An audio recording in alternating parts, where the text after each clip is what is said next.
Hi అండి, welcome the త్ర story. ఈరోజు నేను నార్మల్ పిన్ హెయిర్ క్లిప్ తీసుకొచ్చానండి. అది ఎలా చేయాలన్నది ఇప్పుడు నేను మీకు చూపిస్తాను. ఈ లాకెట్ అయితే నేను ముందుగానే చేశాను, దాని తర్వాత వీడియోలో మీకు చూపిస్తాను. హెయిర్ క్లిప్ తీసుకుని దానికి గమ్ శుభ్రం అప్లై చేయాలండి. అలా అప్లై చేసుకున్నాక దాని మీద ఆ లాకెట్ అతికించాలి. అది సరిగ్గా అతుక్కుందో లేదో చూసుకోండి ఒకసారి. చూసారు కదా, హెయిర్ క్లిప్ మధ్యలోకి వచ్చింది. ఇప్పుడు హాఫ్ మూన్ స్టోన్స్ తీసుకుని దాని తర్వాత ఒకటి అప్లై చేసుకుంటూ వెళ్ళాలండి. అలా అప్లై ఇప్పుడు చూడండి, నేను దాని తర్వాత ఒకటి నెమ్మదిగా గమ్మ తుక్కునేలాగా పెడతాను. హాఫ్ మూన్ పెట్టాక గోల్డెన్ కలర్ చిన్న చిన్న స్టోన్స్ పెట్టాను.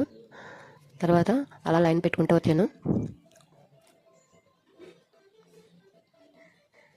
ఈ క్లిప్లు అయితే శారీస్ మీద కానీ ఆ శారీ మీద కానీ చాలా లుక్ ఇస్తుంది. ఒకసారి ట్రై చేయండి. ఇంట్లో చేసుకున్న వాళ్ళకైతే సింపుల్గా అయిపోతుంది వర్క్. చూసారు కదా, క్లిప్ ఎంత అందంగా వచ్చింది. నచ్చితే like, share, subscribe. Thank you.